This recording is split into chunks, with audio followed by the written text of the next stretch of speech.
হঠাৎ করে আমার আব্বু অসুস্থ হয়ে গিয়েছিল আর আমরা বাসের মধ্যে কতটা অসহায় ফিল করেছিলাম। আমি এখানে রুগী নিয়ে আছি আর তারা আমাকে দিয়ে বমি ফালাচ্ছে, মানে আসসালামু আলাইকুম গাইস, আজকের এই ব্লগটা শেষ পর্যন্ত দেখার অনুরোধ রইল সবাইকে। আমার গ্রিন লাইন বাস জার্নির একটা ব্যাড এক্সপিরিয়েন্স শেয়ার করব আপনাদের মাঝে। হঠাৎ করে আমার আব্বু অসুস্থ হয়ে গিয়েছিল আর আমরা বাসের মধ্যে কতটা অসহায় ফিল করেছিলাম আর তাদের বিহেভিয়ার একটু শোনাবো আপনাদেরকে।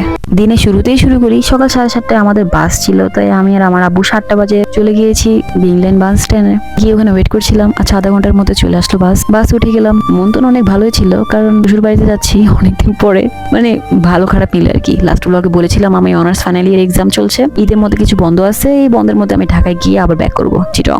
ঈদের সময় যেহেতু অনেক রাশ থাকে, তাই আমার আব্বু সকাল 7টার টিকিটে যেহেতু পেয়েছিল তাই নিয়েছে। এই সকাল 7টার টিকিটটাই হয়েছে আমার আব্বুর জীবনের একটা কাল, মানে ওনাকে এত অসুস্থ আমি কখনোই দেখিনি কাছ থেকে। রাতের 12টায় গিয়ে টিকিটটা কেটে এনেছিল আর বাসায় আস্তে আস্তে যেহেতু 1টা বেজে গিয়েছে, সকালে আবার 6টা বাজে উঠেছি ঘুম থেকে, মানে একটু ঘুম কম হয়েছে আর কি। বাস ছাড়লো আর আমরা যেতে যেতে আব্বু ফোনে কথা বলছিল, হঠাৎ দেখি কথা বলতে বলতে সেকেন্ডের মধ্যে বমি করে দিয়েছে। আমাকে বলছে পলি আছে, যেহেতু এসি বাস ওরা পলিও দেয় নাই, আছে যাই, পলি যেহেতু আমার কাছে ছিল তাই আমার আব্বুকে দিয়েছি পলি।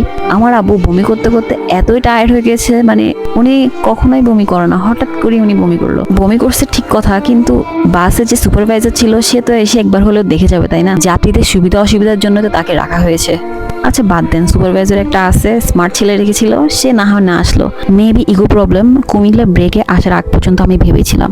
আরো একটা ছেলে ছিল সেখানে, এই আমাদেরকে পানি দিচ্ছে একবার, তাকে মনে হয় কাজ করার জন্য রেখেছে তাকে। সে এসে একটা পলি দিয়ে গেল তাকে বলার পরে। তারপর যখন আমরা কুমিল্লায় ব্রেকের জন্য দাঁড়িয়েছিলাম, তখন আমি এই সুপারভাইজারকে বলেছি আপনাদের কাছে কোনো বমি ট্যাবলেট আছে বা প্রেশার মাপার মেশিন আছে? আচ্ছা প্রেশার মাপার মেশিন নাই থাকতে পারে, অ্যাটলিস্ট বমি ট্যাবলেট তো রাখতে পারে।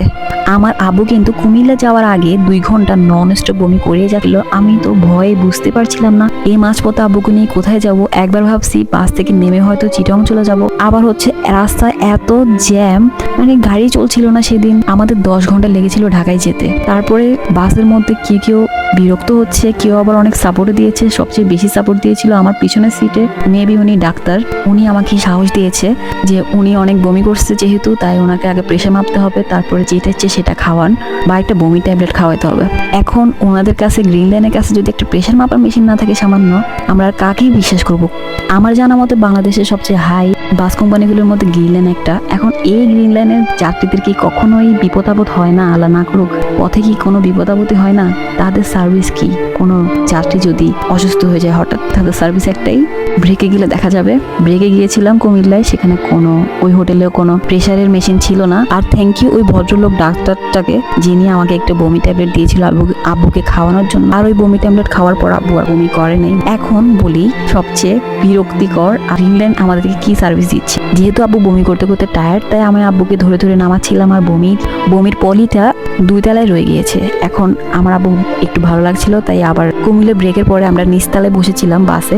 এখন সুপারভাইজার আমাকে এসে বলে 2 তলার বমিটা ফেলে এসেছেন যে ওটা নিয়ে আনেন, যাত্রীদের অসুবিধা হচ্ছে। আমি বললাম আমি কেন আনবো, ওই ছেলেটা কোথায় যেটা আপনাদের কাজ করে? এখন ওরা বলে ও তো বমি ধরবে না, তো ও বমি না ধরলোকে কেন রাখছে? ওকে তো আমাদের সুবিধা অসুবিধা দেখার জন্য রেখেছে তাই না? আমি এখানে রুগী নিয়ে আছি আর তারা আমাকে দিয়ে বমি ফালাচ্ছে, মানে কি বলবো। গ্রিন লাইনের থেকে এসব সার্ভিস আশা করিনি কখনো। যাত্রীদের কথা চিন্তা করে তো গ্রিন লাইন 2টা লোক রেখেছে তাই না? সুপারভাইজার কাজ না করলেও আরেকটা ছেলে রেখেছিল কাজ করার জন্য। সে যদি সামান্য একটা বমির পলি হাতে করে এনে বাইরে না ফেলতে পারে, কি দরকার এদেরকে বেতন দেওয়ার?